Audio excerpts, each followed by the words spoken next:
Yes, I trust you, my brother. This is it. Yes. Warehouse no crapper. Okay. Now, some of these executives now I'm call warehouse one no yes from the warehouse na mine allegedly without recourse to the assembly. And the auditors eba. And MCE said there be near me cost on nya de beboa. Enti yempe ho pomasi bre. Yes. Oboamumpu. Yes, e ho time no. Oboamumpu. Na you see assembly ne ko bie assembly pono. Assembly safwa ne ko bie assembly pono. Allegedly asase bi wo ho no so ya aban asase yes one of these executives sit down was asase ne so. What? Oh yes, ordinary to me. 87.9 Kumasi. Ordinary to me. Or no, ni to me. Abaya say no yes what just say we sit down was because MPP time no. Omo ye into omo so ye. MPP time no the warehouse ne ma ha into omo so de ma ha. MC ne say on twen. MC now represented the reset agenda no absolutely. Yes. Was one penny almost will be because I am wrong almost will be yebi. It was almost yebi.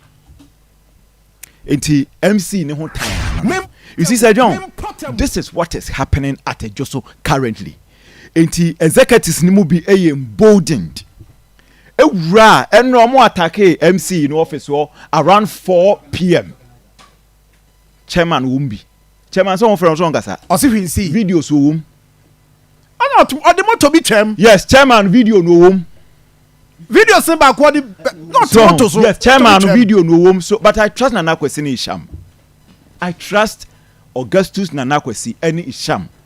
Said they will do the right thing. They have to, because this is what was presented to Ghanaians. Say, and Yamania a course so MPP time no Ghana for MP no Mokan no Muntin.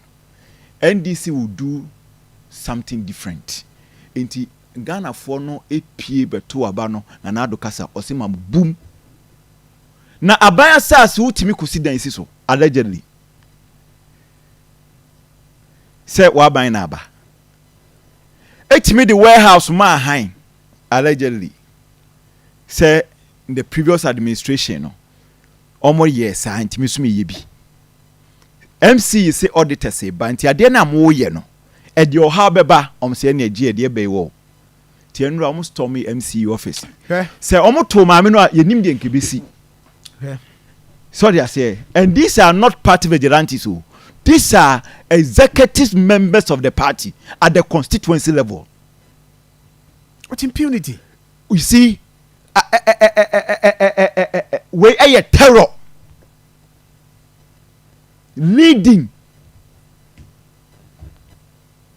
attack nanka wedi anka for na friends we vigilante for na na executives are from akachem say hey then amoye no mugu party na nimase da bi wedi empanifo na sorry ye kwachi oba no ye bora na why is Isham not talking?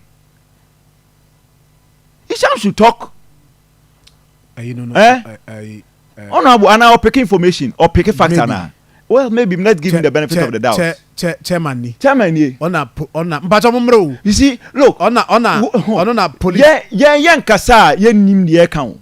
Chairman, the share. Chairman,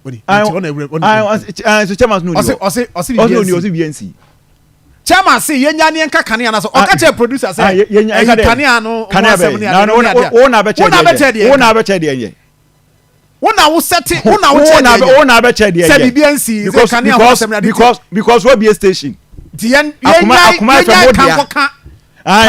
Akoma FM odia etu na o ye producer tu na wo che de enye.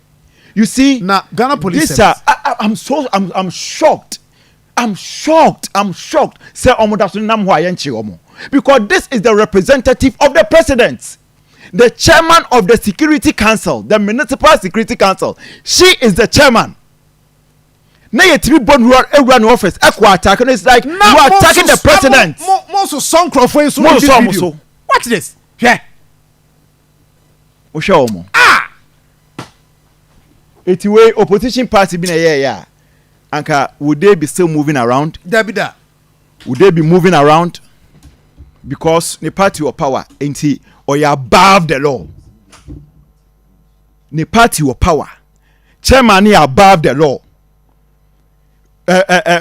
Executives now can only above the law.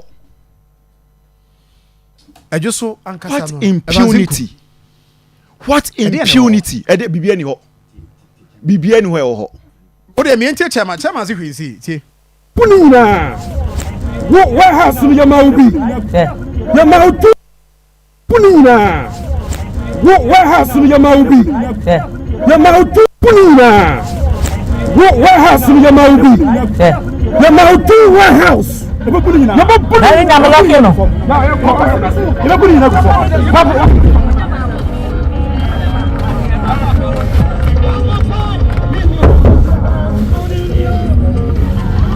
That's how much you do. No more dear check. MC Carona chairman Jina ho and you boom sa and wo brumu sa hwe. No de omo ye. Ai ye hu.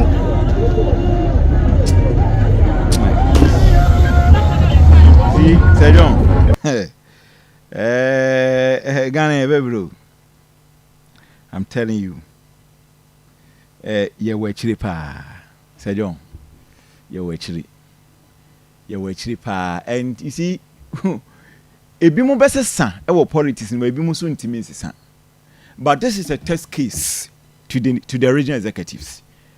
Even let me even climb up further. So where a test case to the regional executives and that of the national executives. Isham should be able to speak to us on this. Or Nana Kwesi should be able to speak to us on this. So that's here.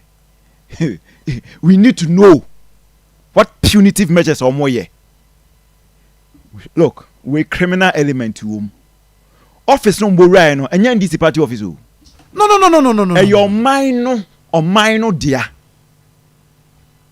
So that's here. And if it is true, say omo afo ateki anase omo fa warehouse bia enye NDC warehouse ni mo your mine warehouse we need to interrogate that. And nipa no yes no has to be arrested. Why are they working free? Why are they working freely?